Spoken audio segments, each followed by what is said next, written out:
Buenas tardes. Hi, everyone. Good afternoon. So good to see you. Alimentamos. Todos estamos bien. It's so good to have you. We are about to begin the second half of day 2. Welcome to those of you watching online from all over the world. We welcome you again to Cuba and to day 2 of this Internet Governance Forum. We have a lot to discuss, so let us jump in it. So we are going to be looking at the American Registry for Internet Numbers, ARIN, LACNIC, and CTU Policy Forum, where we tackle the critical internet governance issues shaping our region's digital future. Today, we stand at a crossroads of global policy evolution, technical innovation, and regional opportunity. Together, we will explore international developments, registry policies, and the next wave of domain name innovation, always with a focus on Caribbean priorities and inclusive participation. So let's seize the moment to align, collaborate, and strengthen our impact for a resilient and prosperous digital Caribbean. To start off this afternoon's proceedings, I'm going to invite Ms. Shanae Lewis, policy analyst of the CTU. She will be our moderator. She's going to be helping with the questions, the answers of the flow. And I'd like to welcome our speakers, Mr. Shengetai Masango, UNIGF Secretariat, and he will be joined by Mr. Israel Rosas, who is joining us remotely, and he represents ISOC. Please, un gran aplauso, welcome them. All the best, Shanae.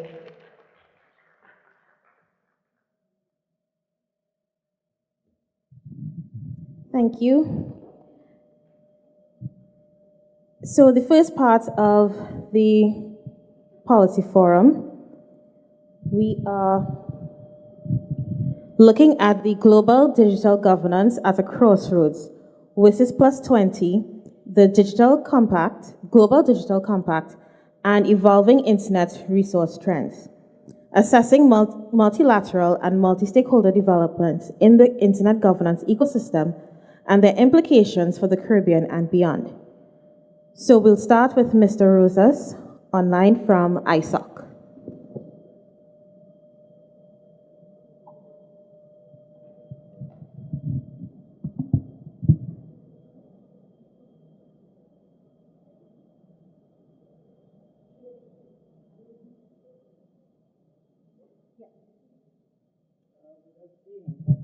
So, and he's online, but we're not hearing him in the room.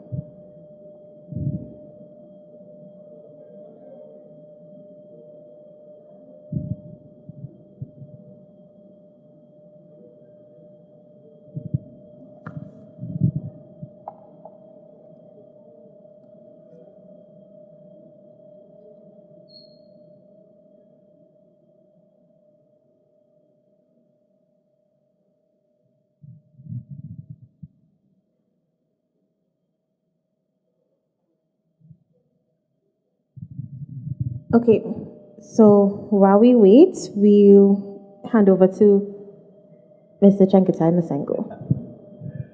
All right, thank you very much. Can you hear me? Oh, great, thank you. Well, thank you very much for having me, and thank you very much for the question. As you know, these past 2 years have been a very exciting time for the world of internet governance. Not since 2015, when we had the other renewal of the mandate for 10 years. So last year, we had the Global Digital Compact that was agreed upon, and which was part of our common agenda. And the Global Digital Compact set out to renew and revitalize internet governance, digital governance, and as far as we're concerned here, or let's put it from my point of view as well, is that the compact was agreed upon at the end of last year, and it was really pointed out the significant role that Internet Governance Forum, not just the Global Internet Governance Forum, but it specifically specified the national and regional initiatives, which the Caribbean IGF is part, and also the national initiatives and the youth initiatives are part of, and how they can help carry out the goals of the Global Digital Compact. And in this year is exceedingly important for us as well, because this year we seek to renew the mandate of the WSIS action lines and the global IGF as well. And as has been pointed out, that we fully realize that the national and regional initiatives are allied initiatives as such in the whole ecosystem. And this year we do have the co-facilitators from Albania and Kenya who are carrying out consultations on the renewal of both the mandate and also ideas on how we could improve the IGF, on how we can improve the WSIS action lines as well. And part of the things that we've been hearing for the IGF in particular is that, especially from the G77 plus China countries, is that there needs to be greater emphasis on capacity building, on helping those more marginalized countries and groups come up to speed, and that we should not have another digital divide that is forming, and that we should be actually going to close the digital divide.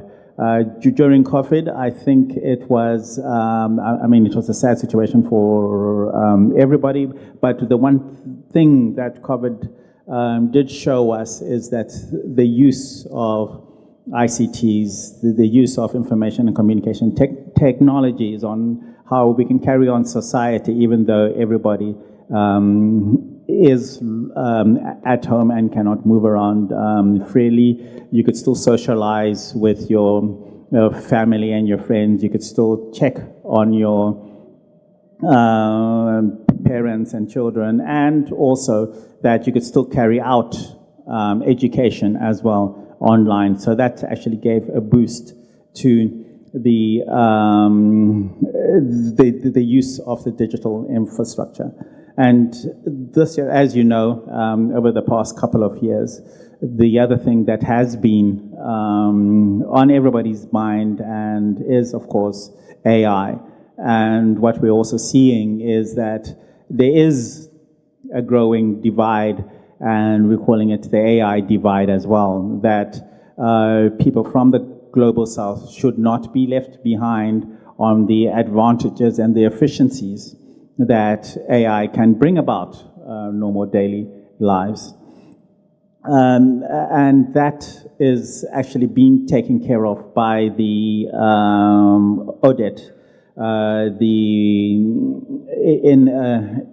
the UN system, but in the IGF and in the national and regional initiatives, we do still talk about AI. In the IGF, we do have a policy network on AI as well. And in that policy network in AI, we are specifically targeting contributions from the Global South, contributions from people who are not normally involved in the conversation with the big AI companies in the, okay, let's call it the West. So that's what we are doing. So as was mentioned yesterday as well, so what is happening now is that after the consultative process, there's going to be a zero draft that is going to be produced, and I think that is due next month. And from this zero draft, there is going to be a consultation leading up to the actual mandate renewal that's going to be voted on in December.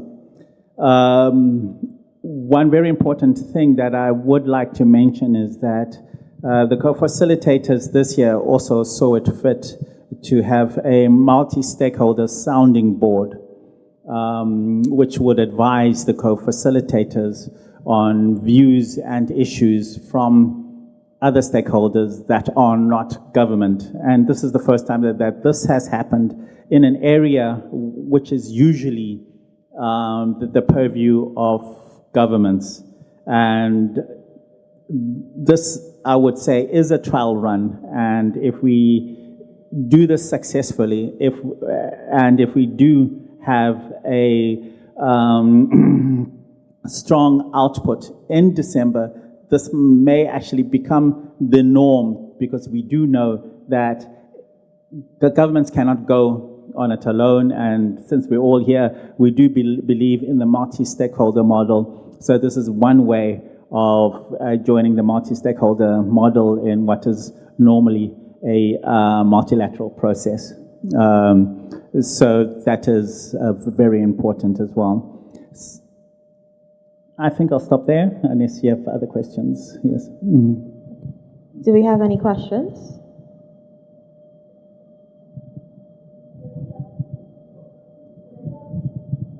Any questions? Remember what happened yesterday? Those people who asked questions, we recognize them. About the process, versus plus 20, mandate renewal, what's going to happen next year, GDC, anything. GDC is not normally my purview, but I'll try and answer it if I can. Going once. Where are the youth? Yes, we have a hand. Yes, okay. Any questions? Yes, please, ask. Mm-hmm.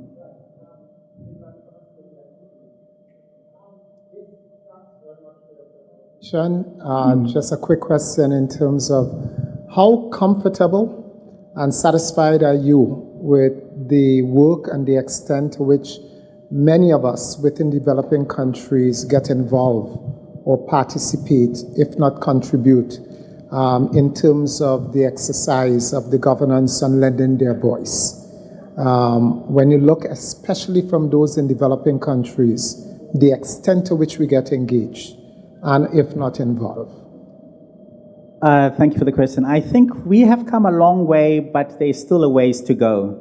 The voice from the Global South is getting stronger, but it's still not the strongest voice, even though the Global South is the majority of the world's population as such. And I do believe that the Global South has a lot to contribute. As I said in my speech this morning, that for instance, the Caribbean community has a lot of expertise, especially since there are mostly small island developing nations. They have experienced challenges and have overcome challenges that enable them to connect and to advance, even though they have small communities and they cannot take advantage of communities of scale, for instance, that other larger countries can do. And also since they're highly distributed as well, and they have to take part in submarine cables, satellite, etc. That experience can also be used in the larger countries to connect communities that are isolated as well. So there's a lot they can learn, and there's a lot they can share. So at the IGF, what we do is that every single year we do an analysis, and we find, for instance, we have Angola, who has not really taken part. We have Cambodia that we have to reach out to and bring them on board and see what are the reasons why they're not contributing. Is it a lack of financing? Is it just a lack of knowledge that we are there? I mean, we do miss some people. And so each year the number gets smaller and smaller.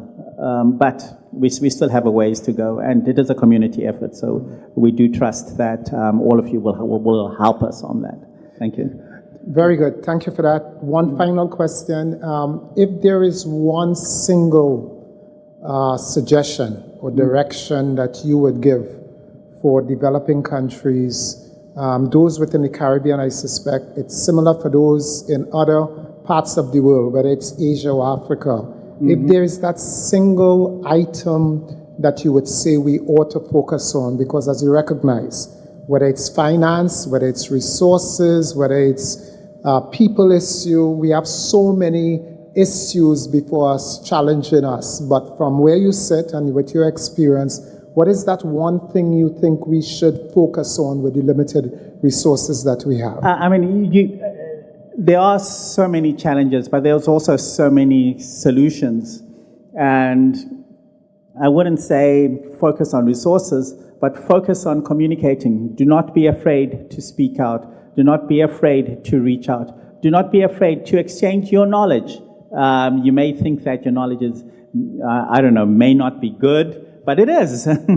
And whatever you say, it can be built upon as well. So, and getting input from a space that thinks of things in a different angle, for instance, is actually very helpful. So it's this thing of collaborating, of knowledge sharing, of not be afraid to speak out. And as I've said yesterday, I think it was yesterday, there's absolutely no such thing as a input that's not good or an input that's not silly.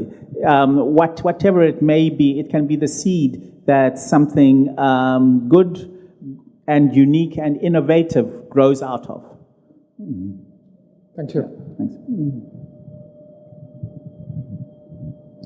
Any more questions?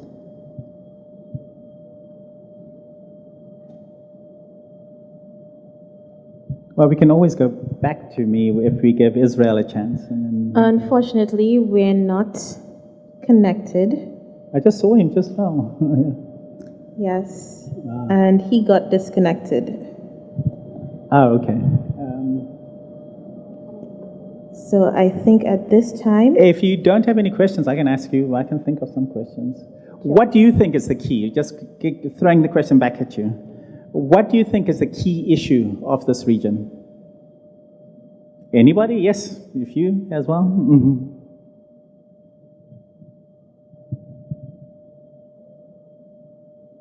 Well, thank you for your question. You threw it back at me. I mean, from my experience, I think one fundamental challenge would be leadership. I believe that with or without resources, if you have an excellent leader, you can get quite a lot done. If you have really terrible leaders, you could give them all the resources, you get nothing done. But if you have excellent leadership with a vision, passion, and a sense of human and people and their need, I think quite a lot will be done. So that would be my penny advice. Give me a good leader, and I think we'll go a long way. Okay, thank you. I will not say, okay, I will say what I think. Yes, leadership is good, and a strong leader with a good vision is also good. But I think you also know your needs as such. So leadership can be distributed leadership. It doesn't have to be a singular figurehead that comes up and says this. You know that, okay, we are of this community, this is what we're lacking, this is what we would like to do, and then you will connect with the wider community and say, okay, we have our needs. How do we get from where we are now to a place where we can have our needs? And that can be done in a community basis as such. So yes, we shouldn't really wait for a leader as well, when the leader can be a distributed leadership the community. But yes, I mean, there's different ways of getting to points. Yes. Okay, thank you very much. Unfortunately, we lost Mr. Rosas. So I would like to thank you again, Mr. Okay. Masango. And we would move on to, actually, I'll hand over to Terry, who will introduce the next segment. No, thank you. Thank you so very much. He's a hardworking man. You know, he's been able to speak about different topics at different times. My addition to probably what was just said about having a good leader, I think is also what you kind of said. I think it's also important to foster an environment where the people who work for and under that leader are actually self-actualizing as well, that they are great people to work with as well, because sometimes we have great leaders who have great vision and great strategy, but if the persons are not motivated to be a part of the purpose, then we actually do have a lot of things that don't get done. Really sorry that we lost Israel, and we will see if perchance later on he'll be able to jump back on and we can connect. But we move from global digital governance at a crossroads, and we now move to exploring the role of ICP2 in regional internet registry accreditation, stability, and accountability in a changing global context. And so we're going to have, of course, Shanae, who will be here to moderate, but we're going to invite Mr. Michael Abuhela, who is remoto from ARIN, Mr. Bevel Wooding, remoto, ARIN, and we have Jorge Villa, remoto, or is Jorge aquí? Jorge Villa está aquí, and Esteban Lescano, remoto. We also have Ms. Sybil Alonso Baldor, VP Net OP, Cuban Telecommunications or Company Etexa. ¿Está? Ms. Sybil? Oh, fantastic. So just to repeat, our speakers for this particular section, Mr. Michael Abejuela, ARIN, remoto. Mr. Bevel Wooding, ARIN, remoto. We have Jorge Villa representing LACNIC, and Esteban Lescano, remoto. And then we have Ms. Sybil Alonso Baldor, VP NetUp, Cuban Telecom Company, Etexa. Shanae, over to you. Thank you. So we'll begin with a joint presentation by Michael and Jorge. Hello. Yeah. Sí, hola. Hola, buenas tardes. Tenemos algo,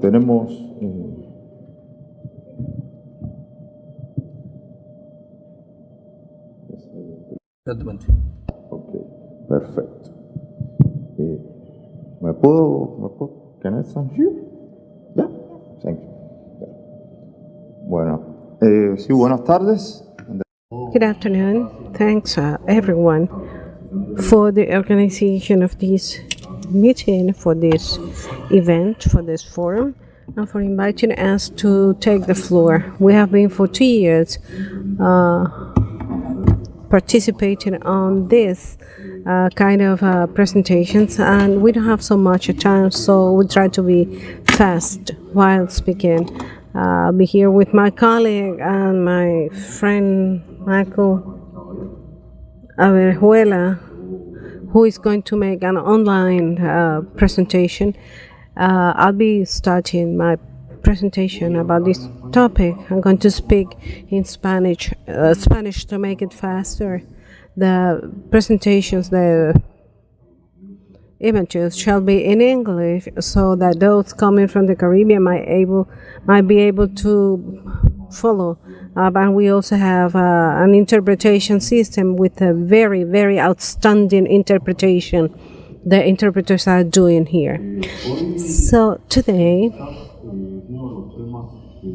one of the topics that have been more analyzed concerning internet governance is internet governance, and I shall try to speak from the very beginning, I would say.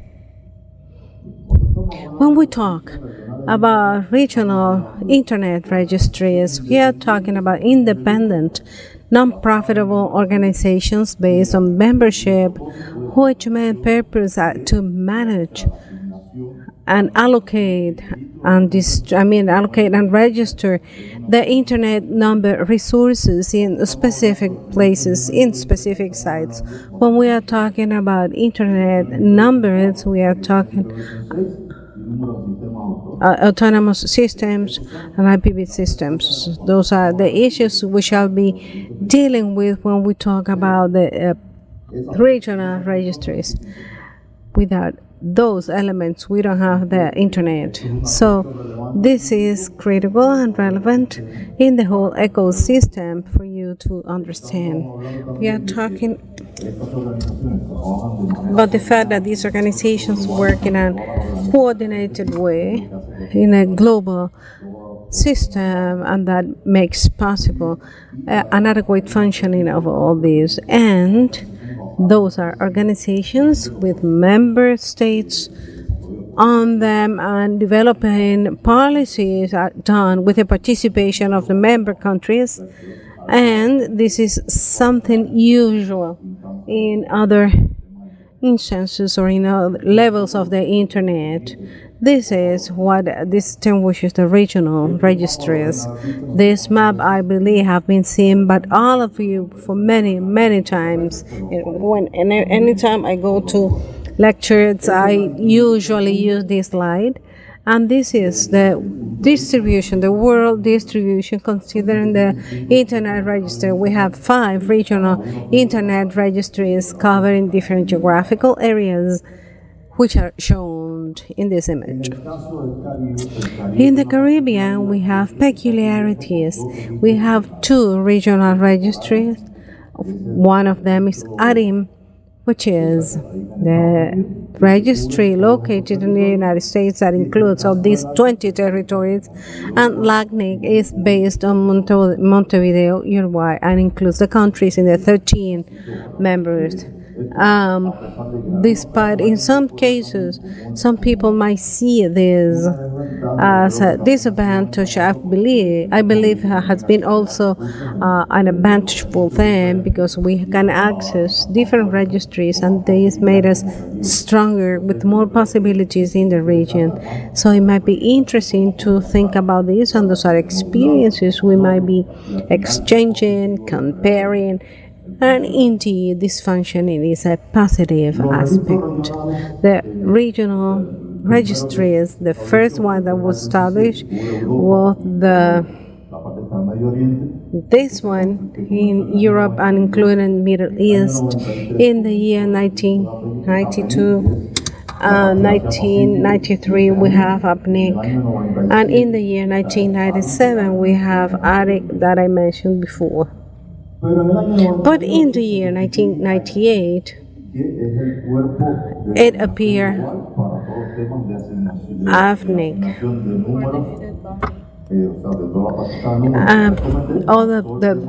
We include there some numbers and some domains, and the issues related to regional registries of the internet started before ICANN, and that turned into the jurisdiction of ICANN. And this made possible that since the year 1997 we had some dialogues to create regional internet registries for Latin America and the Caribbean and for Africa. Those are processes that were taking place since the year 1997. And when we realized it could be possible to have all these, it appear ICPT something I'm not gonna be ICP2 I'm not gonna talk about, and this enable us to officialize the new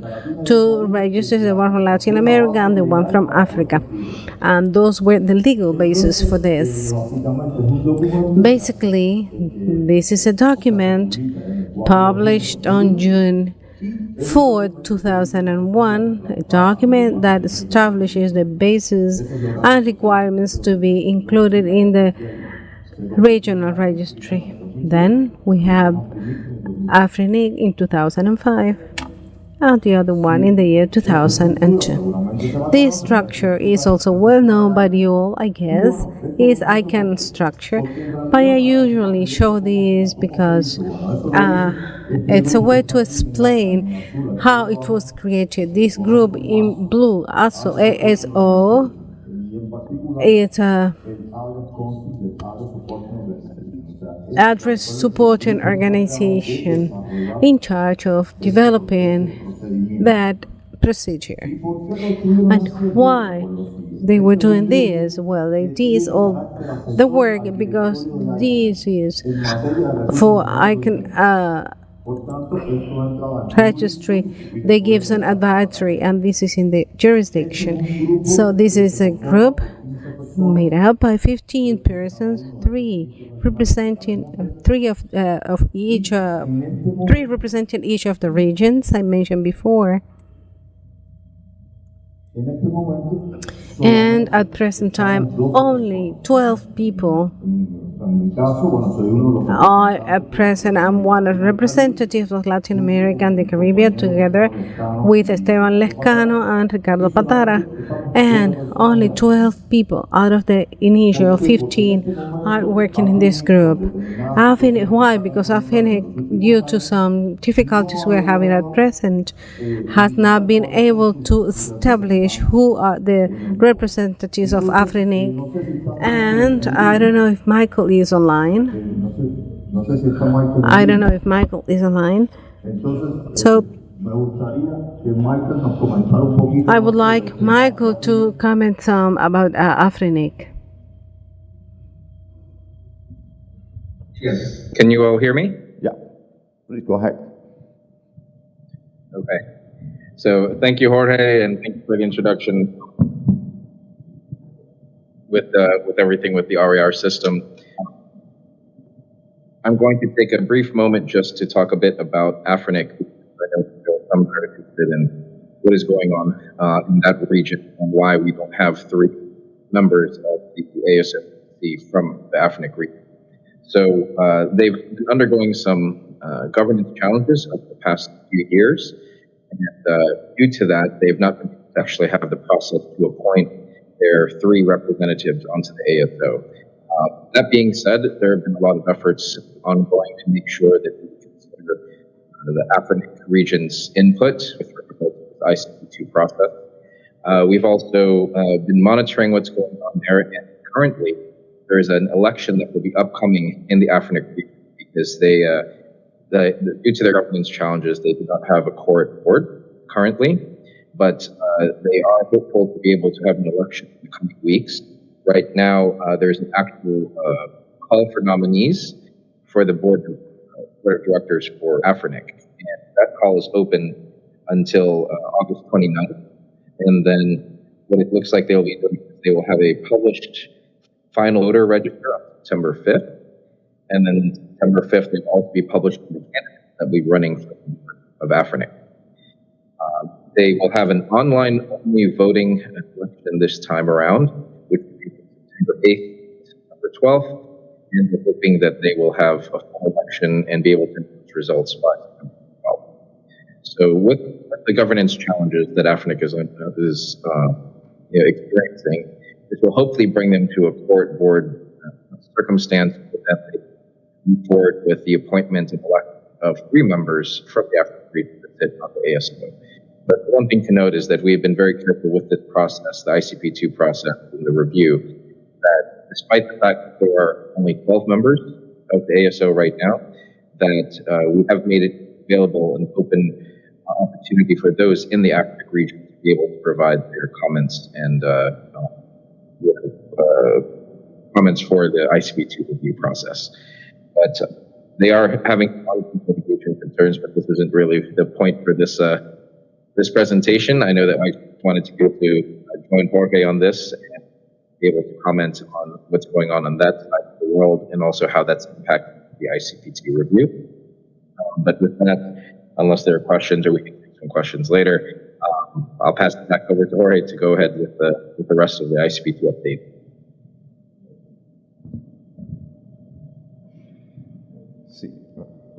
Sí, hola. And I do wish I could be all with you in person. So I'm with that. Okay, thanks, Michael. We go back later to you, I'm sure, with a lot of questions. Okay.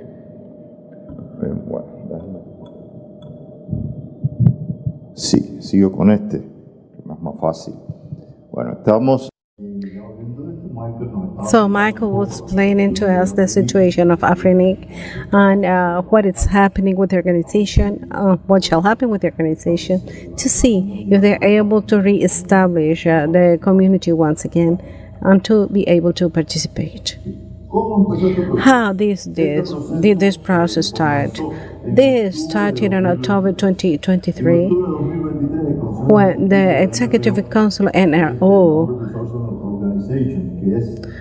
which is an entity that puts together a regional entities, which is a request of the global community of the registry.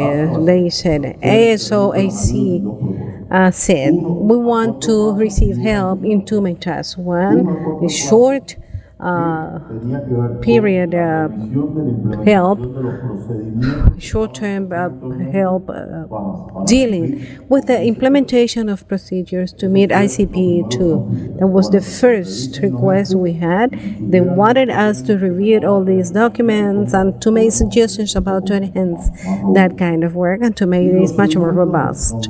And the second request we had from them was they said, we need to have a design on how to strengthen ICP2, how to strengthen this process. And then we started to work on those two purposes. Many people have different interpretations of what we are doing.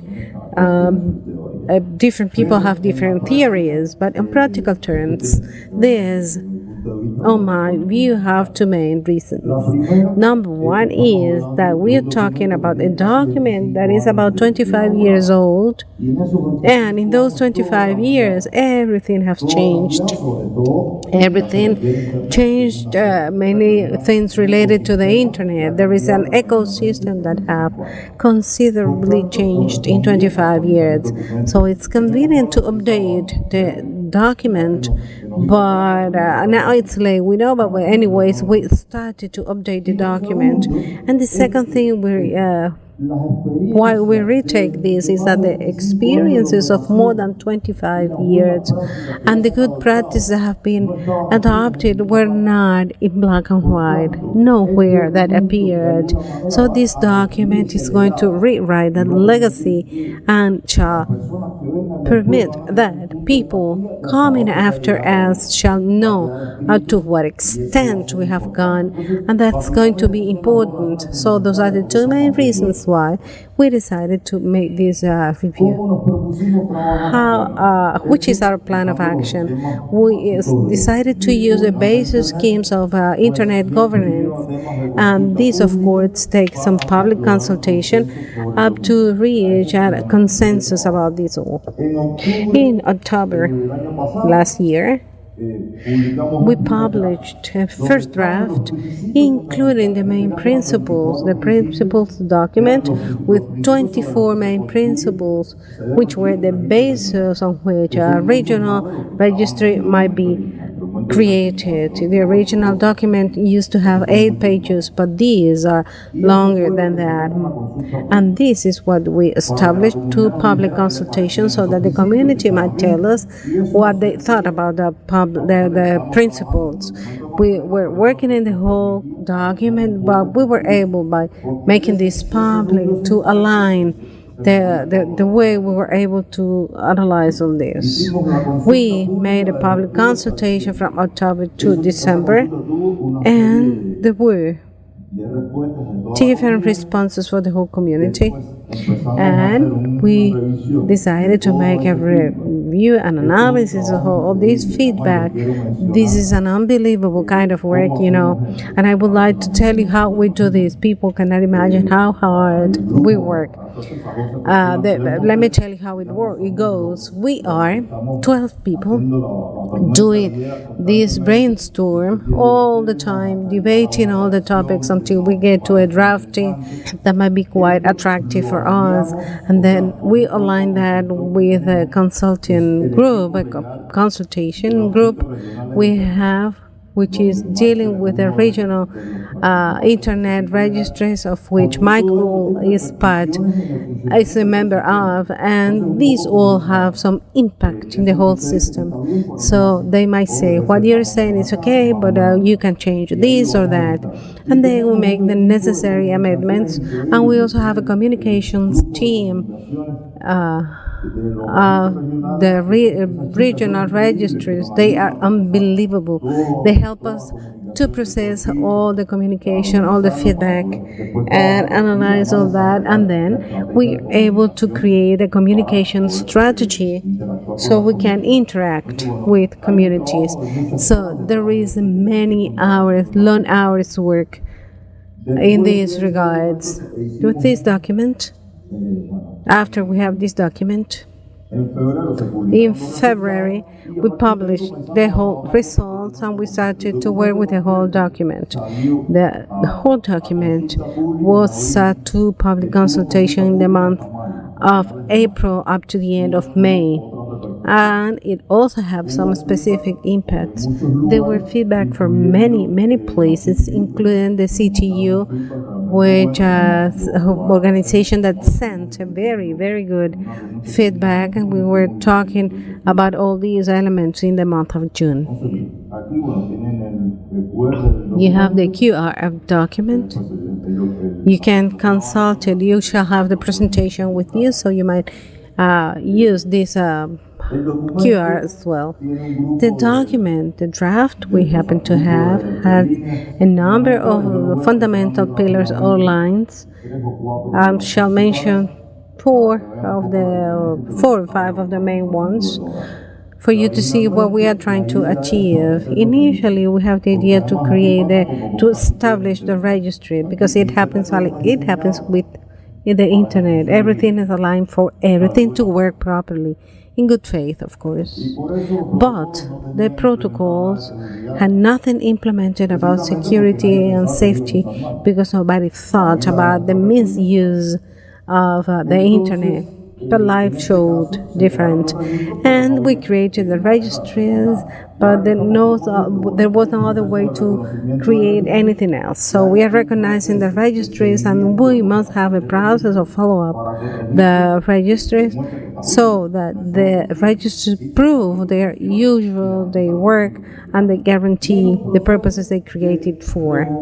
And then we also have a process of revoking knowledge that did not exist before. So if a registry is not meeting its function, it might be possible, once that document is enforced, we can again use all the implemented mechanisms to recognize new items and new solutions. Some other important elements of formalization of governance structures is properly seeing that most of the responsibilities in the registry might have the contribution of the community. We have issues related to corporate governance, the standards governance procedure, as well as some anti-capture measures of the registries. No group or no person might capture the functioning of a registry for their own interests. That is and a matter that we have learning from life. And we also have the audit mechanism, transparency, and it's important to consider continuity planning of all the operations. It is important because when there is a catastrophe and the registry is not working, temporarily it's not working, That means that working must continue with the rest of the people who are working on this. So this is how the whole system guarantees a good functioning. And this is new. This appears in this last document. We decided to define as well the structures where ICANN works, and the procedures are the specified procedures and approval thresholds for proposals. This is information about the consultation we recently finished and are going to analyze this. And let me tell you which are the next steps. What is going to happen? We are about to publish, we are drafting the new version of the document by the beginning of August, the last days of August, beginning of September. Tomorrow at 8 we have 8 in the morning we have a meeting with a team working on this, just to tackle some issues before we have the final presentation. We also have a new process that is going to include some webinars. We open the thematic lines we used to have for the prior meetings, and we open these lines for the countries in the region, so that might be a feedback with those lists. There will be webinars, as I said, and I would like to say that we are planning to have a webinar by the mid of September, information webinar related to the event we are planning to have in Salvador in October.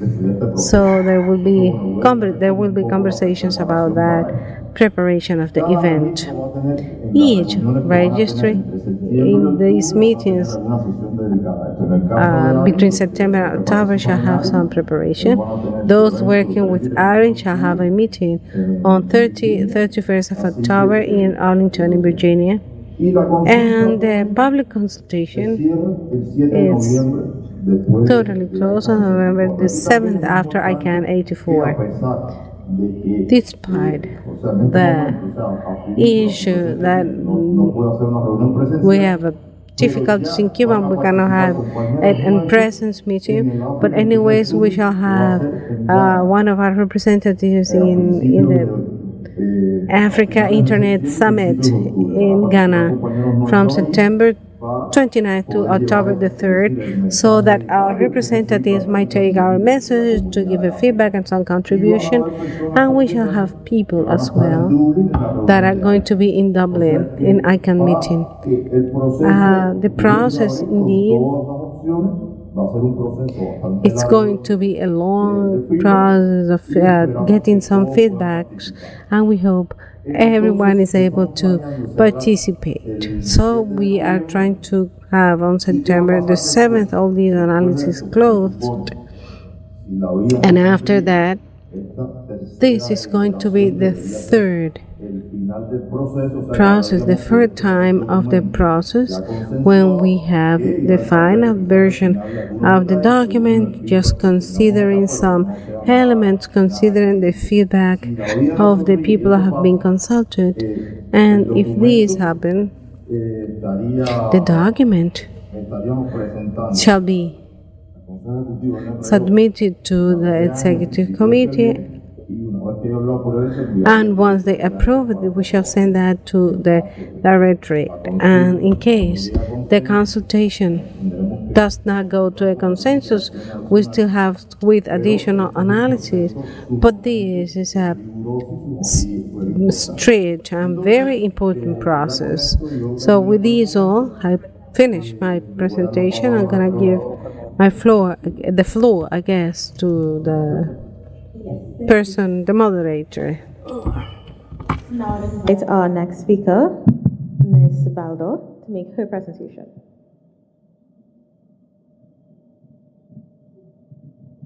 Sí, buenas tardes a todos. Mi nombre es... My name is Sibel. I'm a member of the tax operator here in Cuba, and we wanted to share with you how we visualize the stability of the governance of registries for the internet services in Cuba. Our main services with a penetration of about 7.5 million users that have mobile services.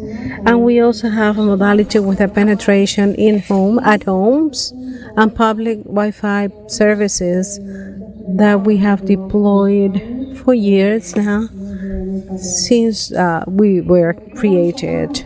We have been focused on regions. In the Caribbean, we have challenges which are unique while facing the governance of the internet, mainly intensified by the lack of registries. And there are there is information that says that about 43% of the global traffic in the version number 6 in the Caribbean, 43% of the traffic corresponds basically to 41.9% to our region. So this is an important challenge based on this condition. Which are the main experiences to be part of LACNIC? We are assessing a pillar. One of the satisfactions that have been so stable, so steady, and we have been present in this since its creation. We are a member of that registry, and then we have the first IP location. Without IP, we have no internet, and that is what identifies us in the networks. So we believe that with LACNIC we have a very, very robust pillar, mainly for the region, because it has given us the opportunity to be part of the policies fora, and there is a transparent allocation of resources, and it was in the year 2017, and we have some support in that transition, which is so much wanted, and we have new challenges for our specialists in transforming a kind of big protocol, also considering the infrastructure that we have in TEXA to support this protocol, and also to have some convergency plans. And with LACNIC, we have their support now for many years, because they offer the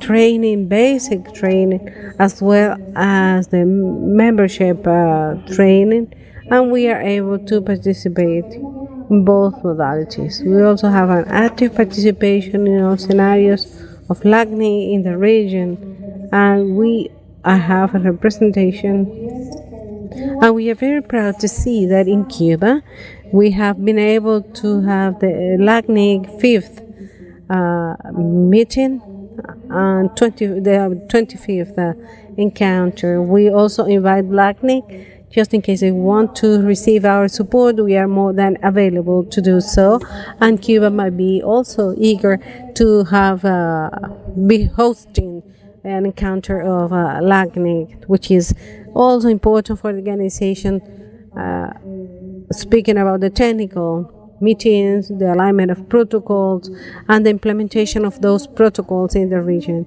We have been looking for alternatives from operator viewpoint, so that with the availability of IP locations, we have 84%, and we also have blocks which are in the blacklist.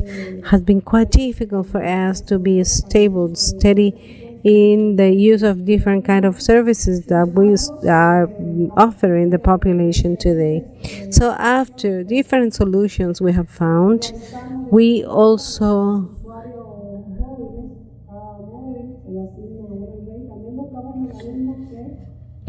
and we need to find mechanisms to turn the real IP to hyper-fictitious and to have more availability. So we have reduced one way or another new demands in version 4. We have submitted that to LACNIC, and the organizations have no availability to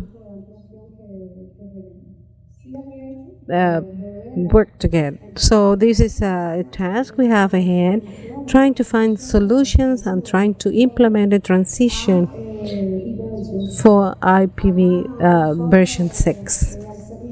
As we are members, we have all opportunities, and we have the room, the space of LACNIC, which is named LACNIC, and we have all opportunities which are granted by this entity, and we enables us to have more control about a number of parameters that we can constantly monitor. Like basically, I can say those are the registries that we have, which are the services location, as well as different topics related to general contacts to identify all the IPs we offer to our users, to networks as well that might be giving some services. And we are talking here about mobile services, which is not so. In our country, we have alert inclusion in some regions, and also we have a configuration to be included. And considering this all, we believe this is a strong point to be part of this organization. Mainly, we wanted to reinforce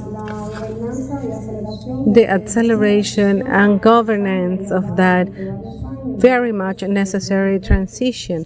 As I said, since the year 2020, we haven't been able to get any other ways and acceleration of these actions for our services, as well as strengthening the regional cooperation and to properly use all the techniques which are available for our specialists. And the main task to get to the change and transformation of our infrastructure may be, most of all, being given, to optimize the resources we have in our hands.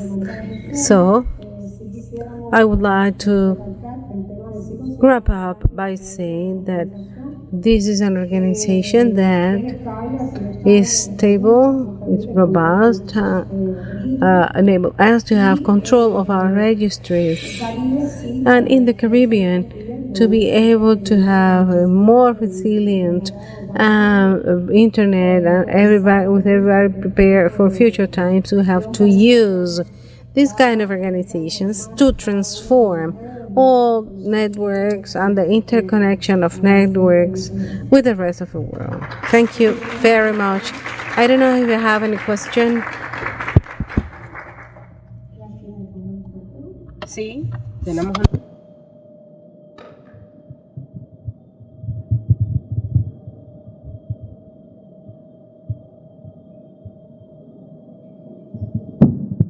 Good afternoon. Thank you very much for the presentation.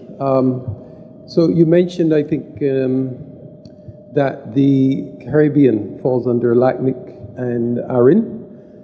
There are some, when we talk about the Caribbean though, there are some overseas territories. There are the Dutch, British, French territories, and I believe those resources come from RIPE NCC.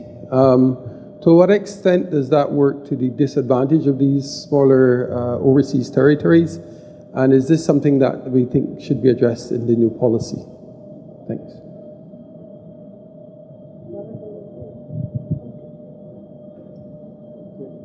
Can you repeat the last part of?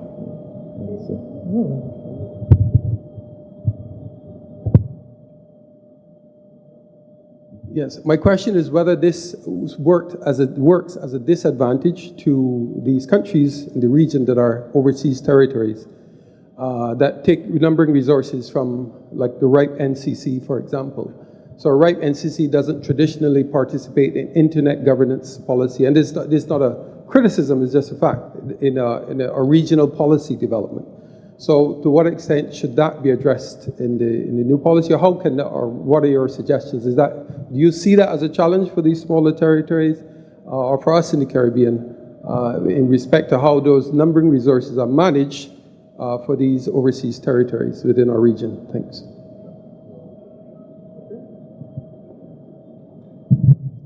Okay, it's a little bit weird. It's a little bit weird to have an answer for that. It's completely weird. The main problem is that we are working with three different registries. Okay, we're working with ARIN, working with RIPE NCC, and working with LACNIC for all the Caribbean. But I think that each community depends on policy development process from their communities. There are rules that maybe apply in Europe that don't apply to Latin American or don't apply to North America. But I think that we are almost the same in the basic rules or in the basic things. But of course, if you are participating, for example, in Europe, or your feelings, you are out of the region. You are out of the region, you are European, you are not from the Caribbean. But I think that we might propose more things like this one, okay, try to join the Caribbeans in forums or ways to know to each other and to know what's happened, what's doing for anyone. I think the Caribbean have great diversity, but we need to be more close to each other. We need to understand our strengths. We have a lot of good things to offer. We have knowledge, we have people, we have parties, we have issues, but we are completely aware of our strengths, and I think that we need to focus on going forward with all the region and try to join the region. I know the CTU have a role in this, but maybe we can try to figure out a different space to try to join maybe on technical sides or maybe on political sides, more or less.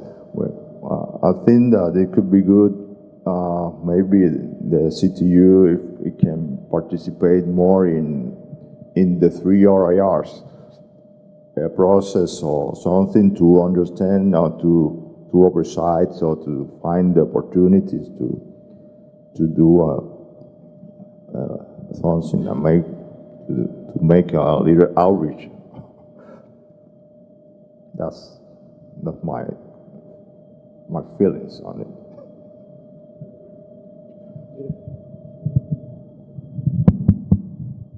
Bueno, Jorge, muchas gracias. Thank you, Jorge. Thank you so much for this information, for this presentation about coordination policies for the Internet. So my question, as you said, in the last 20 years, we had these 5 regional registries that include the whole world. With new version of the coordination policies for the Internet, we can open the gate for new regional registries to emerge. Which are your ideas, your prediction? Perhaps they might answer the question, is it possible we have a new registry in the Caribbean that includes the geographical areas which are in the 2 other registries? Do you think we have 5, or with a new version of a policy that renews, sees once again the rules for new regional registries, and also considering how much we have with IPv6 version 6? this is an option that that we might have more than 5 registries. We might have one more or many others more. But what happens with all this? The idea is not having many registries, because the issue is that this is a complex kind of operation, and the coordination is so complicated, because the more participants we have, the more difficult it turns. So that goes against the functioning of the system, even when the document might enable us to include another registry. Perhaps it might be analyzed, assessed. We'll think about that, and we'll try to propose to have a registry only from the Caribbean. It might happen, but might not. I'm not telling you it's impossible, but those are entities with quite a complication, though it seems to be they are so simple that they function properly, and they do indeed, because people work hard. It's like good singers that seems to be they are not doing anything with the voice, but to achieve the register, the voice big, they have to do many things. So I believe that might be a possibility. If there is a need and the possibility both existed, it might happen. Today, makes no sense to have it, because at present times everyone depends on version 4, which is a reality, and of course, unfortunately, it doesn't seem that it's going to be disappear in short term, though life is telling us that we have to get out of that. We're still using IPv, this version 4, so it's not possible to have it disappearing in short period of time. While it is existing, it makes no sense, because we have no ways to attain resources. So to offer clients, if in the world there is a second area in which the problem and the basic resources exist, it might be a possibility. Yes, we might have another registry. That might happen as well. Yes, there are countries thinking already about having the real of this or that country. And we are not talking about national registry, we are talking about regional registries. A region that included a number of territories. So first thing is to begin with what I was commenting here. Just to begin by having in the Caribbean better presence or participation as a region, and also to do better united work and better communication, and also to see if those possibilities appear. If we feel that we have to make step forward, we can do that, even given that that step forward enables us to generate a new registry for the Caribbean, so that it offers what is not offered today, but anyone or what we could have today, which is not offered because it's not the interest of others. This is my response. Any more questions? So at this time, I'll hand back over to Terry. Mr. Wooding, are you online?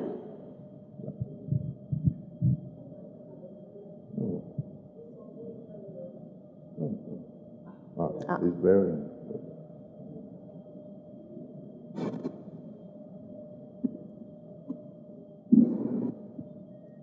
Yeah. You'd like me to present now? Yes. Okay, good afternoon, everyone. if I can get rid of this. There's a slight echo on my end. I hope it's not on your end.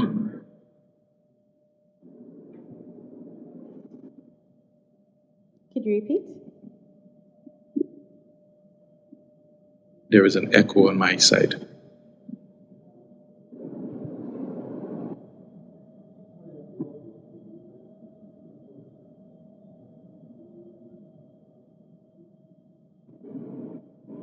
You can go ahead and we'll sort it out here.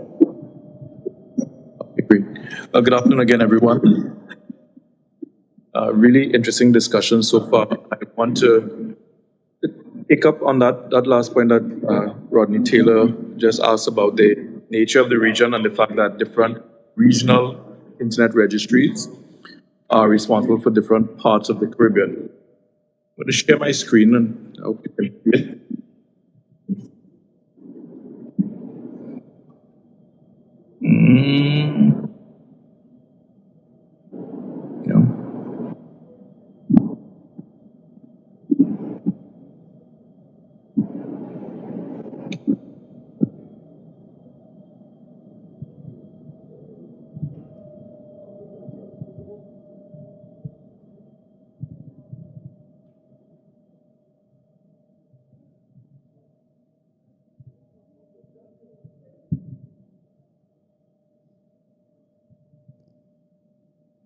Michael, would you like to intervene at this time while we try to get reconnected with Bevel?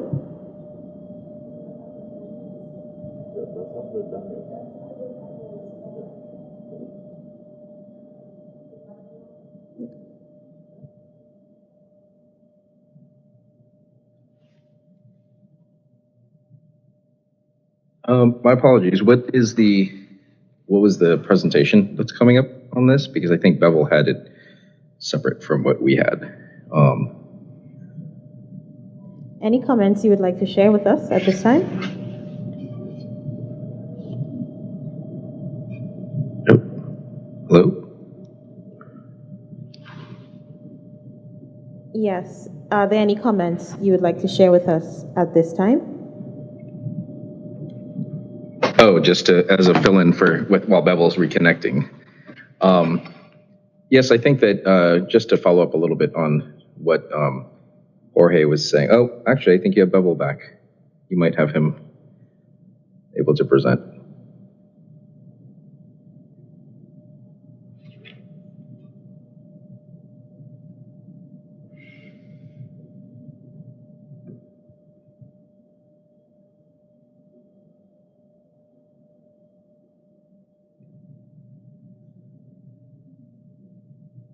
At least I think he's there. Yes.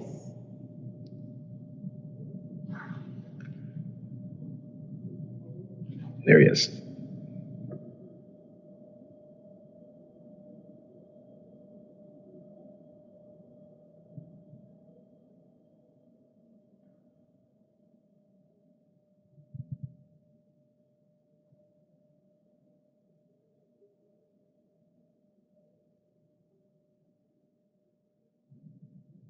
I think he was saying he had a problem with audio. So if you'd like, I could just comment briefly that I know there was that one question about the RIRs and ICP2, and there is definitely a thought that people are looking at, could there be new RIRs? Just as a note that that's actually currently in the place now, even if we didn't have to go to a review of ICP2, that has always been the policy to see if there would be a way to qualify new RIRs. And in fact, that is how we found ourselves with LACNIC and ARIN was through that process. So what this is really a strengthening and kind of making it more robust when we have the new version of the document that is currently under consultation. So, but I know that from the comments that we have heard, yes, there is the possibility of new RIRs. I think that the new regional internet registries, but the consensus seems to be, or at least the feedback that we've been getting from the community, is there isn't a desire to have a proliferation of regional internet registries because of the work that we do and some of the technical background that we have to make sure that we don't have a tremendous amount. And in fact, when there's any kind of addition, that we are looking for a way to make the system better. But in the meantime, given the question that about the Caribbean and having a regional internet registry serving just the Caribbean, I really do implore that there be participation and really look to ARIN and LACNIC as the RARs that are serving the Caribbean. I know that it's split. I know that there are certain countries in the Caribbean that fall under our jurisdiction and then some that fall under LACNIC's. But we try to make a concerted effort to make sure that there is a voice, that there's participation there in the meantime. And maybe one day there will be a need to look at the potential for another regional internet registry. But I do implore everybody there with all of you to make sure that you participate in our processes, because we try to make them completely open, bottom-up transparent processes and inclusive for everyone that has an interest there. But I see perhaps Bevel is ready to present. Can you hear me now? There he is. Okay. Thank you, everybody. Thanks, Michael, for holding the fort for me. I'm going to just share a few of the points on my presentation. For some reason, it's not coming up, so I'll just talk through some of the key points. For those who don't know, ARIN, the American Registry for Internet Numbers, is one of the 2 regional internet registries servicing the Caribbean. In the case of ARIN, we actually cover most of the English-speaking Caribbean and several French territories in the Caribbean. And so our service region would be Canada, North America, and these Caribbean territories, and a few over in the Pacific. ARIN supports the operation of the internet through the management of internet number resources, and we've heard about those over the last few days, IPv6, IPv4, and it coordinates the development of policies by the community for the management of these internet protocol number resources. But ARIN also advances the internet through its information outreach, and that's part of what I would like to focus on specifically today is the ARIN Caribbean initiatives. We have several programs that are tailored to the unique needs of the Caribbean, and you have seen that in the form of the Caribbean Forum, where we meet with judges and lawyers and attorneys in our Justice Forum, or we meet with the technical community, those who are responsible for networks, as part of our collaboration with the Caribbean Network Operators Group. But ARIN also works very closely with the CTU, the Caribbean Telecommunications Union, and other internet organizations in supporting general capacity building and awareness building in the region. As part of our support for building Caribbean capacity, we also have fellowships and opportunities to serve or function in the governance of ARIN itself as part of the general bottom-up approach or the multi-stakeholder approach that is fundamental to this Caribbean Internet Governance Forum. The key to our interface in these areas is the ARIN Government Affairs Department, and I'm a part of that department. Michael is also leads or heads up the ARIN Government Affairs Department. And the Government Affairs Department is our bridge to governments and policymakers and regulators and other intergovernmental organizations. In the Caribbean, this means ensuring that regional priorities are visible in global discussion, whether at the Global Digital Compact, which is 20 plus, or even in ITU deliberations. We are always advocating for the multi-stakeholder approach, and we also support partnership-based capacity building.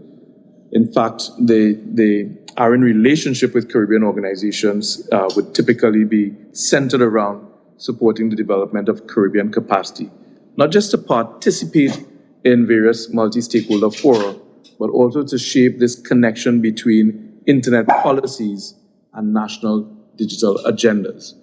One practical way we do that would be in the support for things like critical internet infrastructure, IXPs, or in the promotion of IPv6 adoption, the new and necessary number resource underpinning for the internet.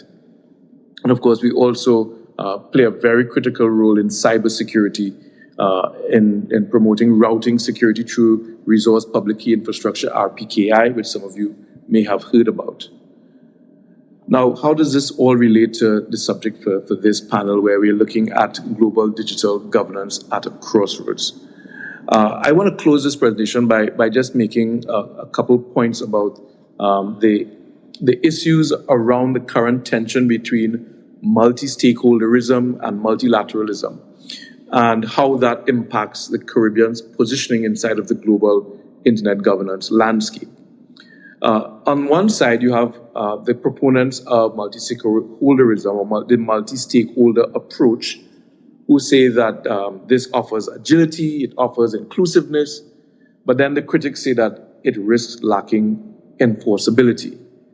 And on the other side, you have multilateralism, which is the model more familiar to those within the UN structure, that offers governments or nation states the opportunity to develop policies that are binding and are enforceable, but it also often comes at the expense of agility or ease of evolution to respond to changing or shifting trends. And so we find ourselves at this crossroad where is it either or, and is one better than the other? Well, the truth lies somewhere in between, and I hope just in terms of framing not necessarily a position or conclusion, but in looking at what this battle between these two poles represents for the region, how can we, as part of the Caribbean Internet Governance Forum, find balance, striking the balance between the needs of the internet, the Caribbean, and our own requirement to ensure that our voices are heard and that our interests are understood. With the multilateral approach, large powers tend to dominate negotiations, and this often dilutes the influence of smaller states. The process is slow and bureaucratic. But for those inside of the multi-stakeholder model, which has a proven track record and which has actually facilitated the growth of the internet and the scaling of the internet, we know that it allows for diverse expertise and perspectives to be brought to the table, but it lacks binding enforcement. And outcomes are often seen on the international stage as soft norms. And there's also, because of the challenges, particularly by small states or developing states, there's also the risk that the discussions, conversations, priorities can be captured by private sector actors or other large or influential players unless checks and balances are put into place. So where does that put us? Where does that leave us? I want to put to the room that the region and even the world is facing a choice where we have these two questions. Do we centralize digital governance in state-centric or treaty-based institutions, or do we preserve and strengthen the distributed bottom-up multi-stakeholder ecosystem that has underpinned the internet as we know it? How do we resolve this core tension? If we think about these two questions, centralized digital governance versus preserving and strengthening distributed bottom-up approaches, we can see that this is not just about a process, it's actually about values and outcomes. On one side, there's the emphasis on control, sovereignty, and geopolitical interests. On the other side, there is openness, innovation, inclusiveness, and shared stewardship. One brings legitimacy but risks rigidity. The other brings agility and inclusivity but risks fragmentation without some degree of intergovernmental recognition. And so for the region, I want to leave us with these thoughts. Our strategic interest lies in defending the multi-stakeholder model because it amplifies the voices of small, emerging, and developing states. But our interest also lies in engaging in multilateral spaces to ensure that very real sovereignty concerns can be represented and to avoid decisions being imposed without appropriate local or regional input. In that regard, ARIN participates in a number of these multilateral fora here as observers, tracking discussions, tracking the overlap of policy priorities, and also supporting those within the ARIN service region and those within the wider internet community in understanding how these dynamics relate to national and regional priorities. We are here to serve. As Michael indicated, we participate in a number of fora where these discussions are real and where the concerns and priorities deserve a hearing and ventilation. And for this CIGF, we continue to support the work of the CTU and of those of you in the room who are concerned and interested in an open and secure internet. And I hope that this short presentation has been a useful part of framing your considerations for how we move forward from this place. Thank you. Thank you, Mr. Wooding. Very informative and very thought-provoking. We have a question. Thank you. It's a question, but well, it's more of a comment than a question. Más bien una observación. Yo sencillamente quería dejar claro un punto. La región nuestra recibe mucho apoyo. Over the 21 years of the IGF, ARIN has been there. Certainly LACNIC, we have an MOU with LACNIC towards cooperation in internet development in the region. ARIN goes beyond even the regional discussions to support the CTU's participation in international policy development within spaces like the ITU. It supports youth development.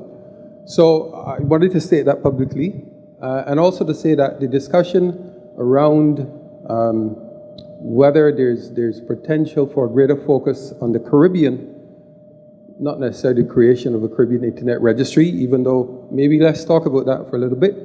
But to emphasize, yes, we do get excellent support from both LACNIC and ARIN.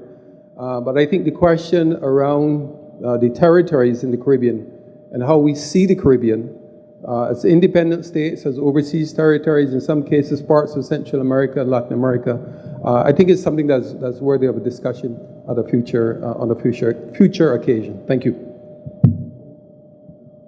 Thank you.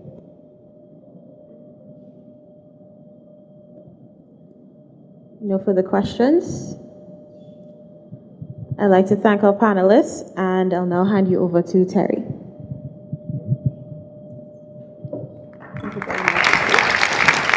Yo iba a decir un aplauso, por favor.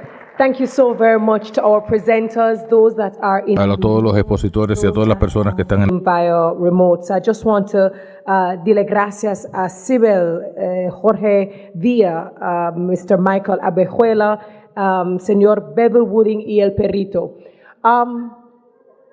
Yo tengo que decirlo porque imagínate. I must say this because this can't happen.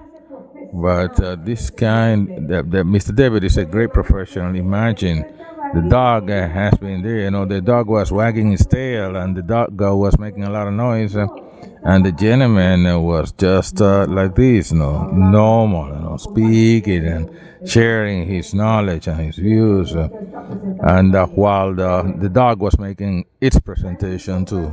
Entonces, Janine, que One more. también. Tenemos una sesión más y después nosotros tenemos un coffee break. Y después. We'll have a coffee break and then.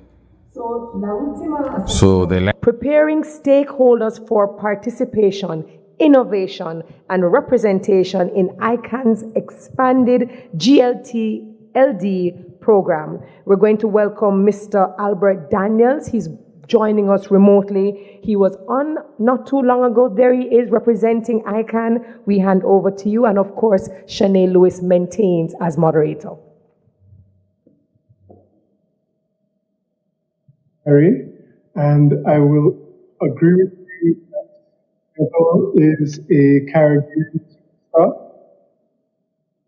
And it is this spirit of collaboration and spirit of driving the Caribbean continues to move forward, and I'm happy to contribute in my small way with regard to talking about the next round of the generic government meetings. And as the technical team, the slide up, I'll just make a little clarification. I don't know if it's better update or not, but I'll just make a little clarification and the comment with regard to ICANN and this whole multi-stakeholder model that we have been talking about.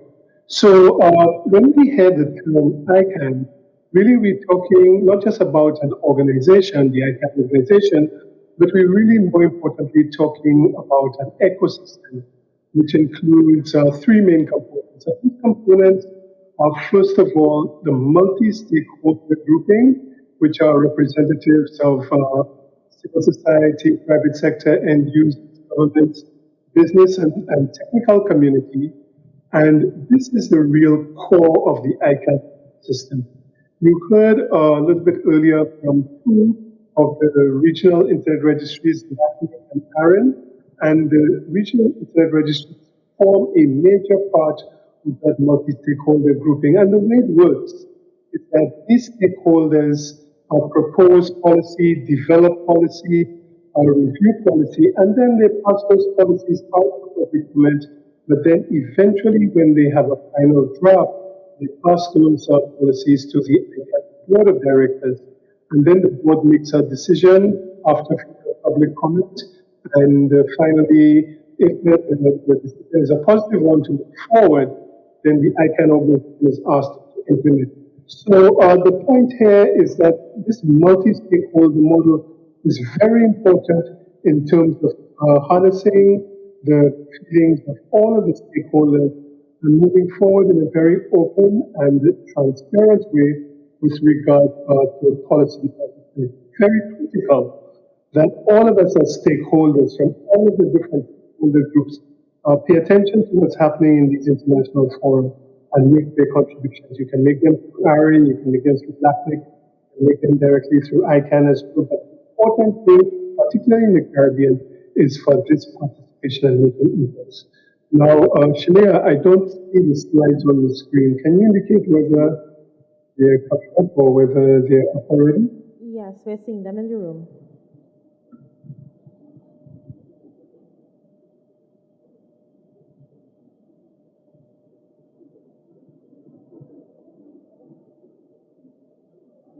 Otherwise, rather than, perhaps I can just make best use of the time, and the tech team can try to bring the slides up.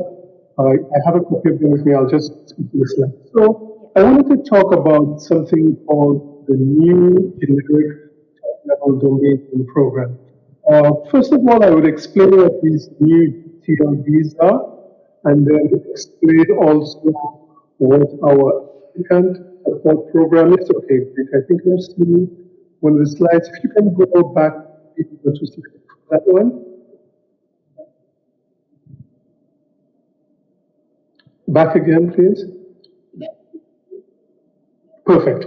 So I'm talking generally about the program, the new generic top-level domain name program.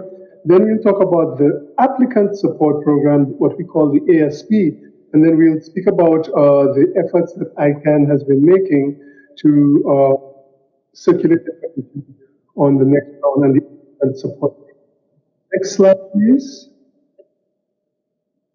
And the next one. So the first question we need to answer is, what is GTL? What is the generic top-level domain? On this slide, you see the domain name ICANN.org, and TLD is those three org to the right of the last dot. This is what a top-level domain name is. And there are some top-level domain names that we've become accustomed to. Those are there from the beginning of internet.org, and so on. Next slide, please. So in 2012, there was an expansion and evolution of the domain system of over 1,200 domains. And you see some of the examples there: Paris.dance, .charity, .chase, and so on. And you also see some that are in script different to the English speakers, normally Arabic and Chinese. But there's also been an expansion in that area as well. Next two slides, please. So with this last expansion, what we found, although there were opportunities for developing countries and underserved areas to actually participate, we did not find the type of participation from that we would have liked to see. Next slide, please. And the next one. So the next round, the expansion of the generic top-level domain is going to be characterized in terms of success by how many applications that are now coming from voice and languages and from that we did not have in 2012 expansion. The domain name system is going to be opened up roughly in April 2026 to new organization entities that are interested in these new strings. Next slide, please. So there will be opportunity for tailoring these generic domain names for businesses, for communities, for cultures, for geographic locations like cities. Governments, if they decide, actually have the opportunity to have their own top-level generic domain name, and targeted customers and memberships can also use them, and it will be an expansion in diversity of new scripts. Now, earlier, yesterday, I remember Tracy Hackshaw gave some examples of how .post was being used.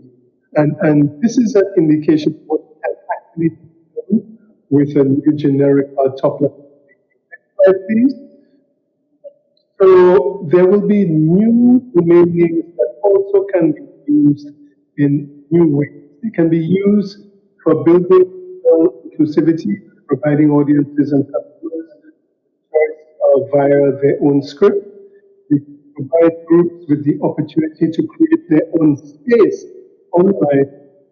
As Tracy said yesterday, they will allow the managing the top level domain names to trust particular brand, and also the organization running top level name would be able to manage the online presence more efficiently.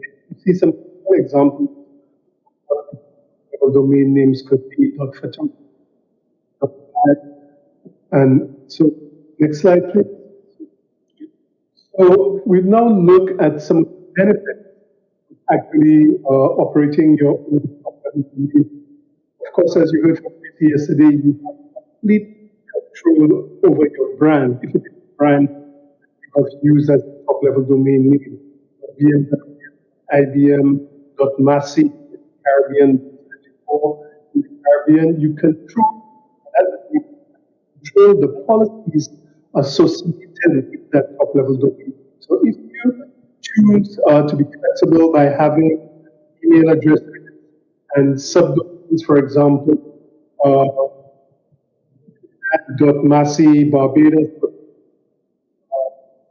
St. Lucia, .massey, be able to keep the branding that you would like for your domain all the way through to whoever uses those domain websites or who uses for email addresses.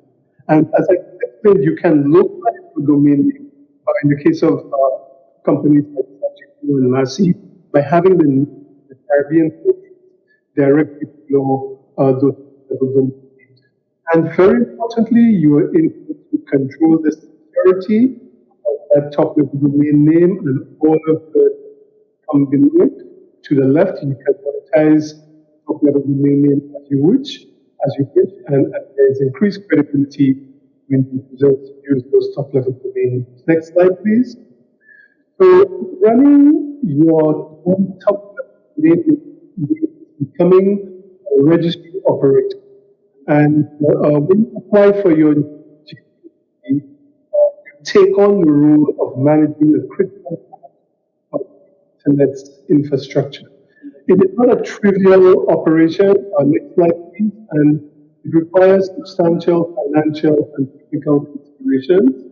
And these need to be carefully considered when you actually embark on the process of getting your own new top-level domain name. Slide, you see some information regarding the financial aspect of applying for a new top-level domain. Now, next slide, please. What I wanted to talk about next is the applicant support program. Next slide, please. And the next one, next slide. So I wanted to talk a little bit about the applicant support program, which ICANN has instituted to make it a little bit easier, particularly given the financial requirements, technical requirements for countries in the underserved regions like the Caribbean to participate in this evolution of the internet. to participate in the expansion of the internet. And the criteria for countries or organizations actually participating is displayed in this particular slide. To be eligible for assistance through the applicant program, you must demonstrate that there's been business diligence, public responsibility, due diligence. You must be able to justify financial need. Operation must show that it can be profitable, and it must meet requirements as an eligible entity. Next slide, please. So next slide will show who the eligible entities can. Could you advance the slides, please? Next. Good. So these are eligible entities: profit organizations, non-governmental organizations, charitable organizations, intergovernmental organizations, indigenous and tribal peoples and organizations, and very importantly for us in the Caribbean, micro and small businesses that are social enterprises or that operate in the developing economy. I think most of our companies in the Caribbean qualify as operating in developing economies. So these are the organizations that can take advantage of support program. And what does this applicant support program provide? Next slide, please. The applicant support program provides financial and non-financial assistance to qualified and eligible entities. So there's up to an 85% reduction in the applicable fee, which I showed on the previous slide, for application and evaluation. There is reduction and waiving possibly of base or registry of fees. These are the ongoing fees, and there's also credit if an applicant for developing is part of the applicant support program and they end up in the bidding process, gets access to a particular opinion. But not only is there financial support, but also training materials, capacity development is available, and several organizations who have provide professional services free of charge to entities that are interested in getting the top-level domain names. Next slide, please. So next slide actually gives an indication of some of the important dates. And this work has been going on for some time, November 2024. And the next significant thing that's going to happen is that there are already drafts published, but applicant guidebook that gives all of the procedures, all the guidelines for applying for a top-level domain and also applying for a string is going to be published by November 2020. The guidebook is already out for on ICANN's website, so you can start taking a look at it. You also, if you are interested, you know that applications submission to the ASP, the Applicant Support Program, will be allowed from 19th of November 2024 all the way to the 19th of November this year. The point there is that organizations interested in their own top-level domain are still able to apply for the Applicant Support Program. And in the end, the plan is that by roughly the third quarter of 2026, we should be seeing submissions for top-level domain. Next slide, please. So, next slide. So ICANN has been engaging in different forms of to try to put this information out to companies, organizations, entities in getting new top domains. And what we've been trying to do is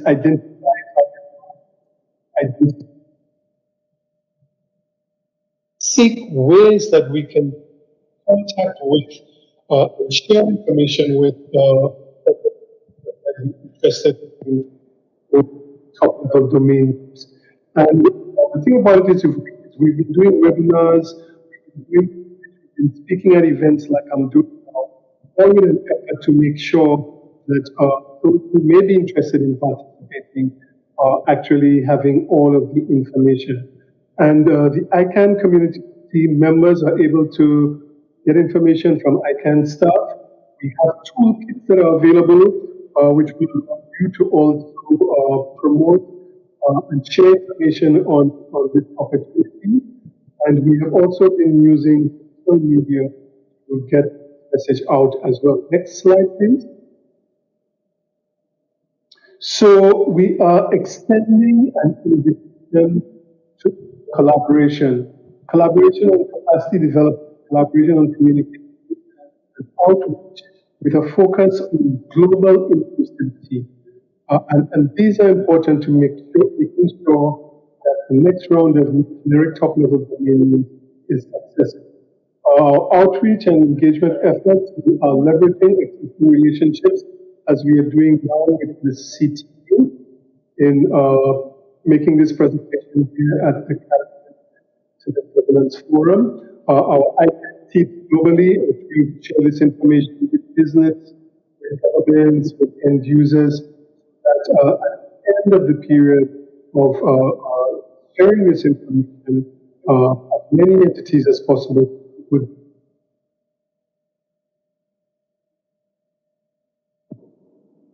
So you can actually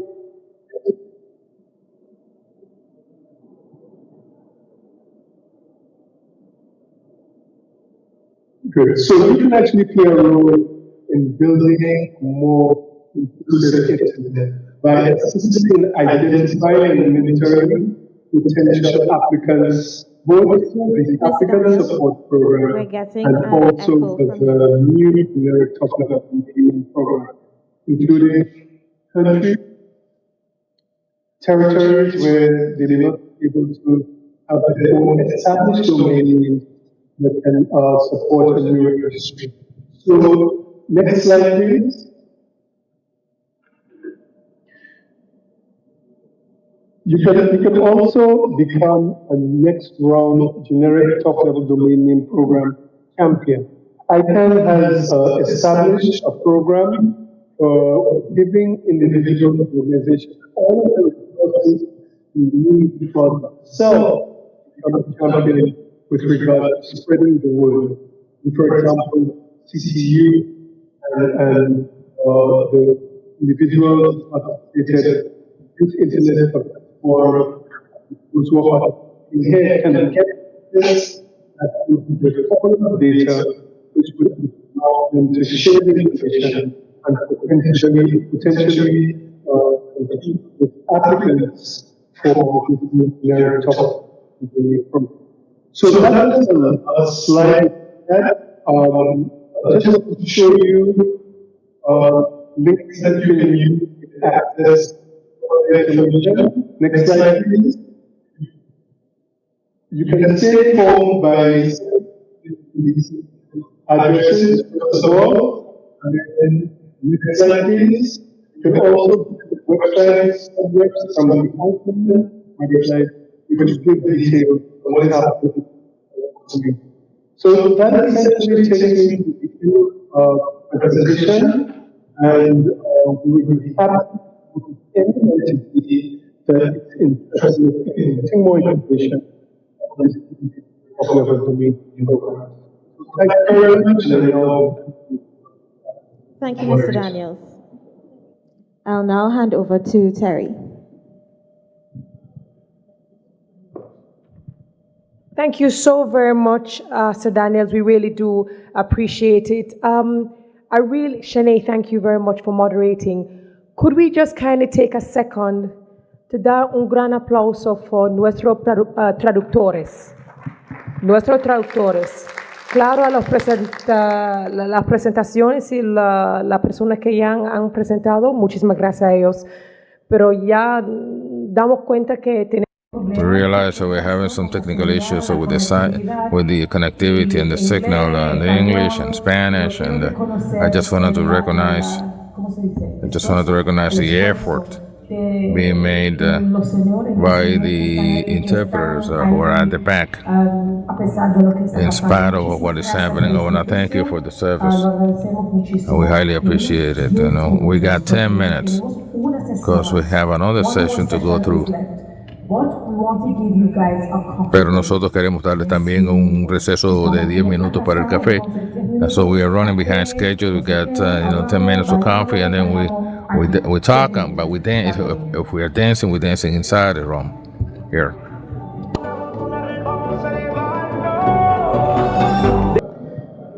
Good afternoon, everyone. Thanks for joining me for the final session of today. Before I get started, I think I just wanted to share with you all something I learned back when I was in Kigali during the first ITU Generation Connects session. What they said at the end of the day was Muraho Kigali, and that means hello, everyone. But just to get some excitement in the room, it's the final panel for today, and this discussion really will be. There will be a lot of engagement between myself and the crowd because we want your input in this discussion. So mainly for this discussion, what we will be discussing is we'll be discussing mainstreaming artificial intelligence in Caribbean internet governance, policy integration for innovation, inclusion, and accountability. And the main purpose of our session today is we'll be taking a closer look at the Caribbean Internet Governance Policy Framework or CIGF. Before I jump into that discussion, I think I just wanted to set the stage for everyone a little bit. So we'll go through this quick presentation, but really the heart of the discussion today is the input from you all. So I'll keep this very brief before I jump into the discussion. So artificial intelligence is rapidly moving from the margins into the mainstream of digital agendas and global policy discourse, shaping how societies innovate, govern, and interact. For the Caribbean, AI presents both exciting opportunities such as advancing digital economies, improving public services, and driving local innovation, and significant challenges including ethical risks, cybersecurity risks, data governance concerns, and gaps in current policy frameworks. So this session really sets out to explore what is possible for the region by examining these opportunities, threats, and obstacles. This discussion with our multi-stakeholder audience, the dialogue will provide critical insights to inform future iterations of this framework.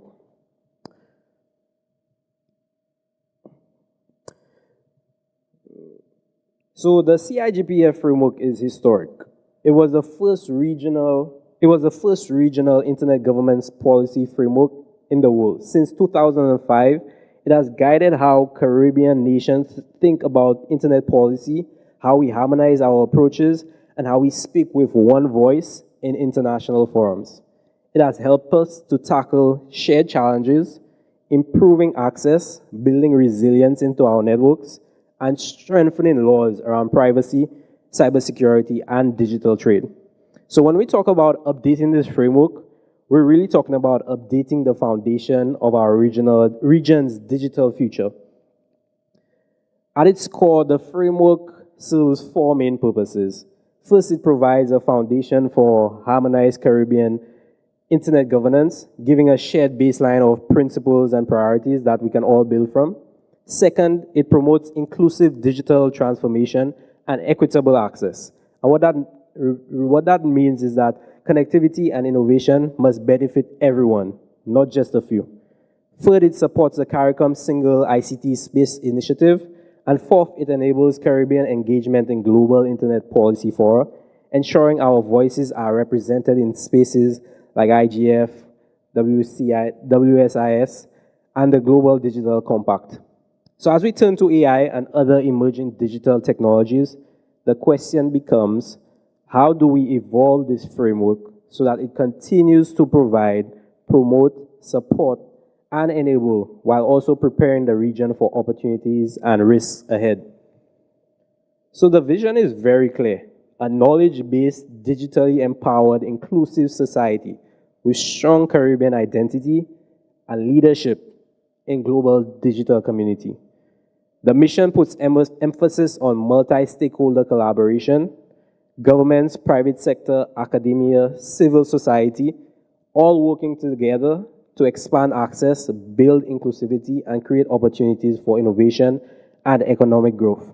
So in other words, internet governance is not just about cables and data centers, it's about the people, ensuring every Caribbean citizen can participate meaningfully in a digital world.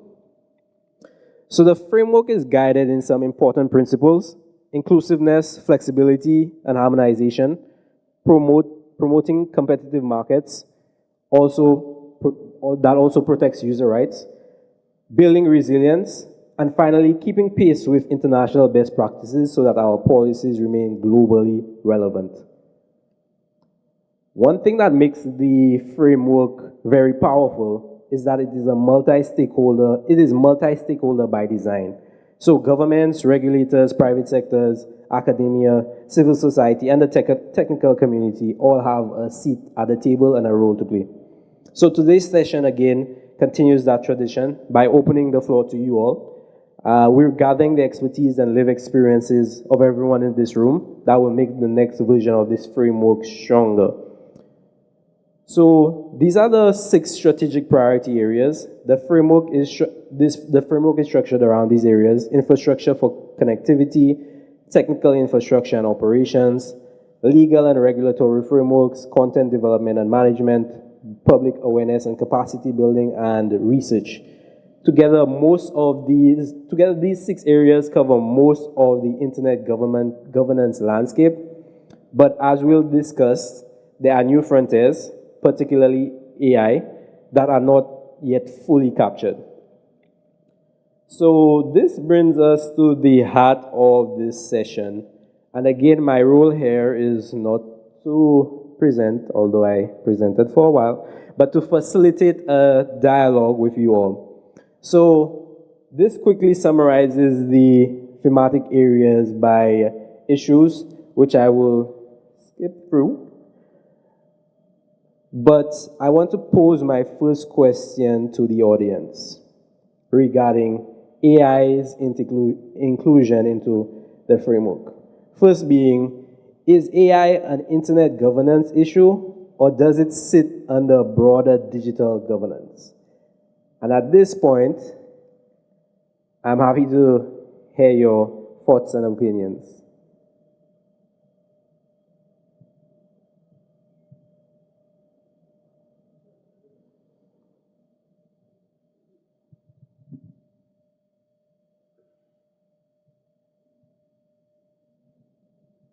Thank you, Shergan. Good afternoon. So I'd really like to also encourage this session to be interactive, to please share your views. We welcome them. But I wanted to indicate that the CTU, just over about 4 weeks ago, launched the Caribbean AI Task Force. It's a multi-stakeholder body. We are working with a number of global experts to focus the attention on the issues that are important to us, so that we, as with all of these new technological innovations, to ensure that we are not left behind. Already there are billions and billions of dollars being invested in AI development in the large developed countries. We see companies, like OpenAI, with valuations of 500 billion. And these companies, and for us in the region, if we look at AI in the framework of the Internet Governance Policy Framework, almost every pillar is relevant. So we talk about infrastructure, and it's not so much broadband, even though that's important. You have to be connected. But when we talk about AI, we're talking about data centers and the capacity to process large data sets, to ensure the integrity and sovereignty of that data, and so on. So how do we build the proper infrastructure that we need in the region to ensure our digital sovereignty? Capacity building also is another issue. How do we ensure that our young people in particular, but the population in general, but how do we ensure that they have the capacity and that they, I think it was mentioned that we produce rather than consume technology, that the jobs that are being displaced by artificial intelligence, that there is an opportunity as well for job creation within the Caribbean. We are looking at data governance policy framework as well to address the issues of data sovereignty and data governance within the Caribbean. And that is something that we will take to our member states when we meet in Jamaica in a few weeks' time. We also are concerned about biases within AI because a lot of these models are trained outside of the region, outside of our culture, and therefore how do we ensure that or guard against biases in terms of how our data is processed. Trust and governance in these systems is something that we also need to look at. And I would say above all, from where we sit at the regional level, to ensure that there is coordination and collaboration within the Caribbean member states, of course, including Cuba and all of the other CTU member states, to ensure that we work together to address any capacity gaps, whether it's infrastructure or skills. So I just wanted to, I would say it within that context. As to whether it falls under internet governance or broader digital governance, I think there's a sense that it goes beyond the internet.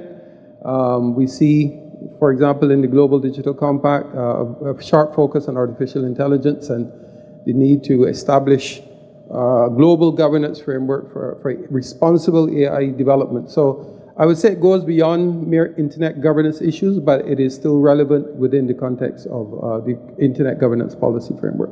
Thank you. Thank you. Thank you for that contribution, Ashi. Well, I want to address the question. I think the first one is, does IA fall under, not fail? That's a good catch. Okay. As the Secretary General was just saying, and also as Shengetai said in the first session, the capacity building session, the first day, even then, even during WSIS in 2003, 2005, the concept of internet governance, because that was defined in the working group of internet governance, there were two lines of thoughts. The restricted line of thought that frame internet governance only in the critical resources of internet, numbers and addresses and names, and the wide approach to internet governance that included everything else that have to do with policy, have to do with the impact, have to do with some other things. So even then, the concept of internet, although it had the word internet, it went beyond internet, because the services that are supported there, the ICT that supports the internet itself, it was all considered that was part of the process that needed this concept of governance. Now, going to the 20-year review, there have been even voices that want to change, they want to change even the name of the Internet Governance Forum. There were proposals to put the Digital Governance Forum or something like that. Of course, there's some reluctance to do that because Internet Governance Forum is already a sort of a trademark that has been embedded, in the conscience of maybe. But there's the understanding, and as a matter of fact, that is happening, and I'm sure that it happens also in the regional one. In the global IGF, not only we discuss topics about internet, artificial intelligence discussed there, cybersecurity, and many other things, and data governance is the new thing. So instead of going the route of having independent processes, there's a line of thought that many people want to see as a more integrated approach towards the governance of the digital world, of the digital realm, in which, of course, all these emerging technologies has a special place, and it should have maybe a special treatment. You know that now in the case of AI, there's this proposal to create this global expert group, but it's still pending the more executive mechanisms in which the government will be. So I think that in general sense, today, when we talk about internet governance, we should think of the other emerging technologies that are part and are supported in the internet. Thank you. Thank you. I think that's a great point. And going back a little bit before I get to that contribution as well, SJ, I think you brought up a great point regarding, for example, the amount of investment that goes into companies like OpenAI. Like, as a private company, to be valued at 500 billion, if you think about it just from a economic perspective, and investors are still want to invest at that price point. If you're willing to invest at a $500 billion price point, right now the company with the largest market cap in the world, Microsoft, NVIDIA, is valued at about $4 trillion, right? If you, as an investor, venture capital, are still thinking about investing in a company like OpenAI, at that point, it's not even about venture type returns. They just understand that these companies will have such a massive influence on our daily lives moving forward that it's almost a no-brainer to invest. It's not even about, for them, it's no longer about necessarily getting that 100 times multiple on their investment. It's not about getting that 10 times multiple on your investment anymore. It's just knowing that this company at this point is almost too big to fail. That's why you're making this investment now, because it's more about control rather than necessarily at that point economic gain. So I think you brought a great point there, that there's a reason that so much investment is going towards these AI companies. And to your point, I think, and that just emphasizes your point even more, that at this point it's no longer we could look at it in a siloed approach and say, AI is just a technology. Right now it's almost becoming a new way of working, a new way of thinking, a new way of interacting with technology. So great points, great contributions.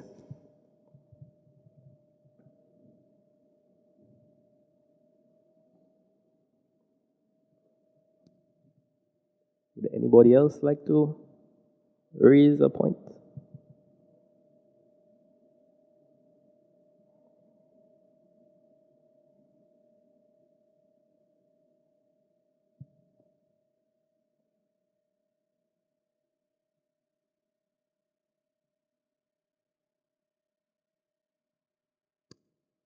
I might move on to the third question, because I think our contributions touched on whether it should be treated as a standalone or integrated. But I wanted to know whether anybody in the audience had any thoughts as to whether, what are the most urgent AI-related gaps we need to address in the Caribbean context? Infrastructure, skills, laws, ethics, or is it something else? Is it healthcare?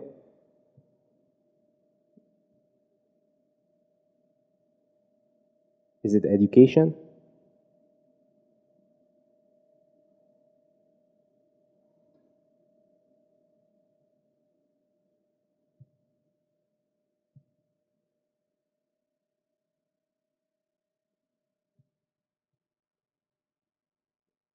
About the 6 strategic areas.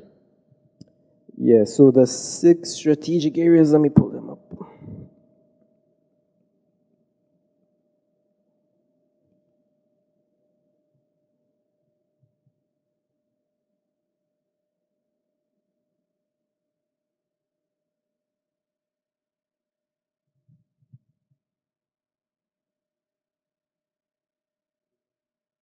So my answer to it is that AI can be included in all the 6 strategic areas. What do you think what do you think might be the most urgent gap that we need to address in the Caribbean's context? Is it healthcare? Is it law? Is it education? Health, education, and also infrastructure, connectivity are some of those gaps we have in the Caribbean. Mm-hmm. And also because the Caribbean is we always have issue of disaster. So we could look into disaster management as well too, which is a broad area in the Caribbean. Thank you. I agree.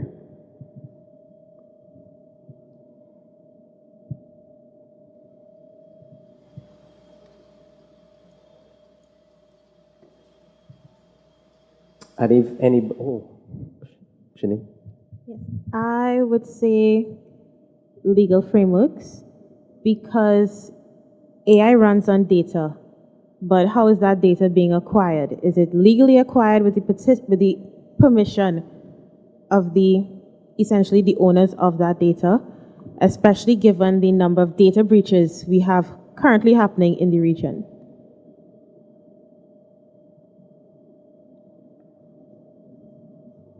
Yeah, so some heavy emphasis on data ownership.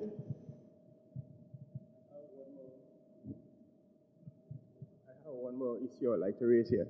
In the Caribbean now, you have like data protection laws, which a lot of the Caribbean islands is implemented now. And with data protection and the use of AI, as she mentioned in terms of using it in legal framework and enforcement, then we had to consider in that area in terms of data protection.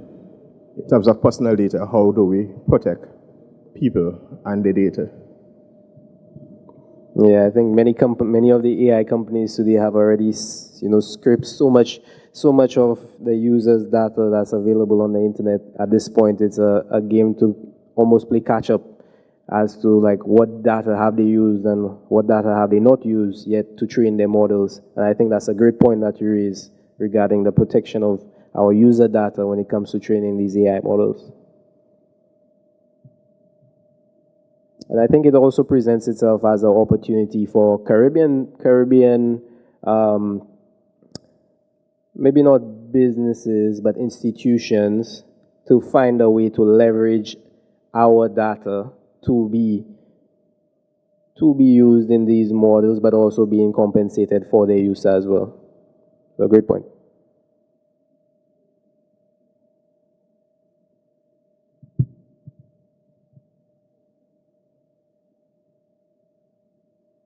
And also, if anyone has some practical recommendations that we should feed into the next version of the framework that we did not touch on earlier, would be happy to get your contribution as well.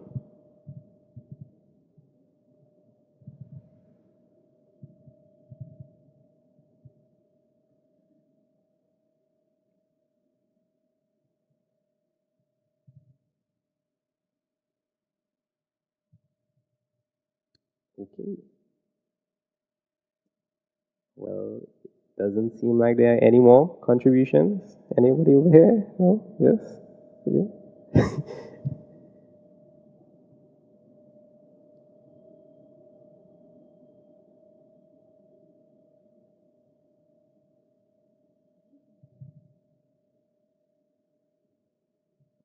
Okay, cool.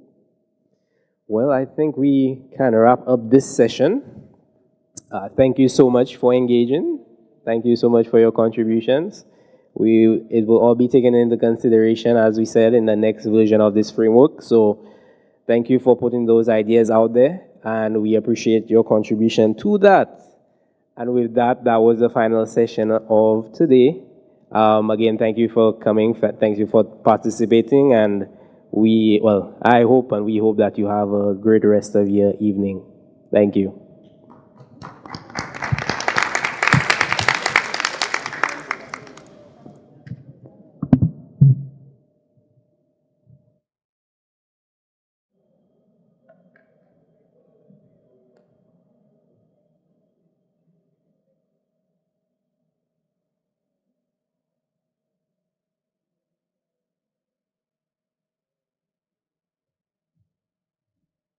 Muchísimas gracias por este encuentro, un tema que es fundamental.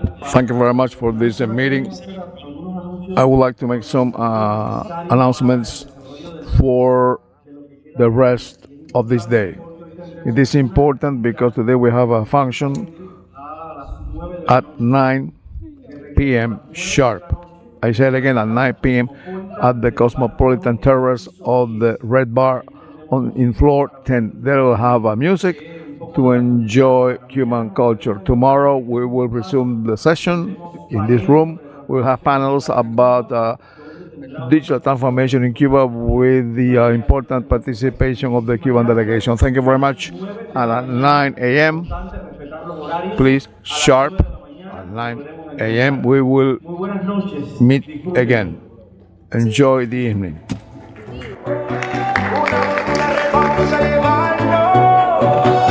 Desde las islas hasta las costas brillantes, voces